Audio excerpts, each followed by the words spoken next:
അയ്യോ അയ്യോ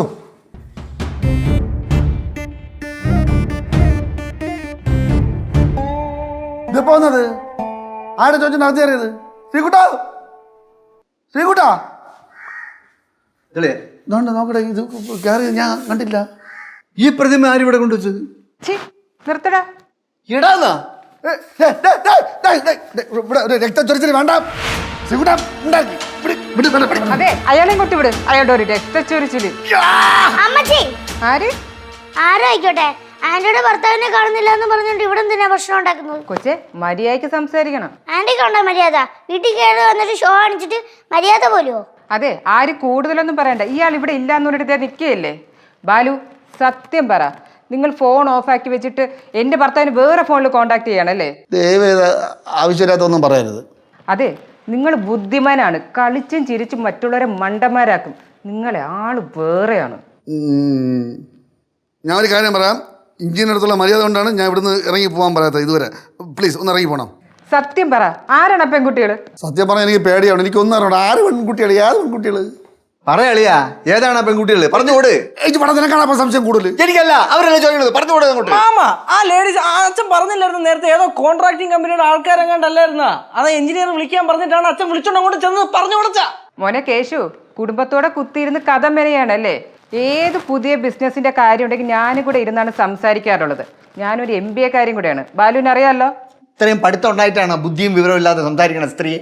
സൂക്ഷിച്ച് സംസാരിക്കണം. സൂക്ഷിച്ചാണ് സംസാരിച്ചത്. അതെ, നിങ്ങൾ എൻ്റെ ഭർത്താവിനെ അപായപ്പെടുത്ത പല സ്ഥലങ്ങളിൽ കൊണ്ടുപോയിട്ടില്ലേ? ഒഴിഞ്ഞ ബിൽഡിങ്ങിലും ഒറ്റപ്പെട്ട സ്ഥലത്തൊക്കെ. അയ്യോ, അതല്ല, ബിസിനസ് ആവശ്യത്തിന് വേണ്ടി ഞാൻ ഇടയ്ക്ക് ഒരു തടി മില്ലിൽ പോയിരുന്ന, ഒരു പേപ്പർ മില്ലിൽ പോയിരുന്ന. അപ്പോൾ അവർ പറഞ്ഞ് പേപ്പർ ഉണ്ടാക്കാൻ വേണ്ടി കുറേ 4-5 ലോറി തടി വേണമെന്ന് പറഞ്ഞു. അപ്പോൾ അങ്ങനെയാണ് സംസാരത്തിലാണ് ഞാൻ പോയത്. ബിസിനസ് ആവശ്യങ്ങൾക്ക് വേണ്ടി നമ്മൾ പലയിടത്ത് പോയിട്ടുണ്ട്. ഒന്ന് മനസ്സിലാക്കൂ മാഡം, ഇനിയെങ്കിലും. നിങ്ങൾ മനഃപൂർവ്വം ചില ദിവസങ്ങളിൽ വലിയ ഹോട്ടലിൽ ബാറിന്റെ എക്സിക്യൂട്ടീവ് ലോഞ്ചിൽ ഇരിക്കാറില്ലേ? അത് മാഡം ഞാൻ ഇരിക്കും, സാറിൻ്റെ കൂടെ ഇരിക്കും. എന്തിനാണ് ഞാൻ ഇരിക്കുന്നത്?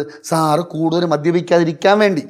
സാർ അളവിൽ കൂടുതൽ മദ്യപിക്കുമ്പോൾ ഞാൻ സാർ ഫാമിലി ഓർക്കണം, മേഡത്തെ ഓർക്കണം, നമ്മുടെ ബിസിനസ് എന്നൊക്കെ പറഞ്ഞ് സാറിന് ഞാൻ പറഞ്ഞ് മനസ്സിലാക്കും. അതിനാണ് ഞാൻ കയറി അവിടെ ബാറിൽ പോയി സാറിൻ്റെ കൂടെ ഇരിക്കുന്നത്. ബാലു, ഇങ്ങോട്ട് നോക്ക്. നിങ്ങൾ പലപ്പോഴും പല സമയത്ത് ഫോൺ ചെയ്ത് പ്ലാൻ ചെയ്ത് സംസാരിക്കണം ഞാൻ ശ്രദ്ധിച്ചിട്ടുണ്ട്. അത് മാഡം വേറെ ഒന്നുമില്ല. നമ്മളെ സൈറ്റിലെ പണി കൂടുമ്പോൾ എത്ര പണിക്കാർ വേണം, സത്യമേശ്വരി വേണോ വേണ്ടയോ, എത്ര ചാക്ക് സിമൻറ്റ് വേണം, എത്ര ലോഡ് കമ്പി വേണം എന്നൊക്കെ നമ്മൾ ചർച്ച ചെയ്യണ്ടേ. അങ്ങനെയാണ് നമ്മൾ പ്ലാൻ ചെയ്യണം, അല്ല വേറെ ഒന്നും കൊണ്ടല്ല.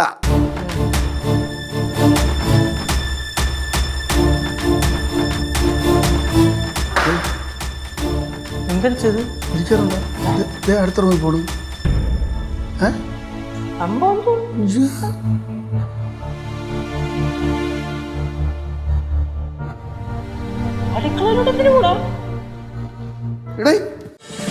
ഫ്ലവേഴ്സ് ഒരുക്കുന്ന കാഴ്ച വസന്തം യൂട്യൂബിൽ പ്രേക്ഷകർക്ക് ലൈവായി കാണാം. ഫ്ലവേഴ്സ് കോമഡിയിൽ ജോയിൻ ചെയ്യൂ, ആസ്വദിക്കൂ.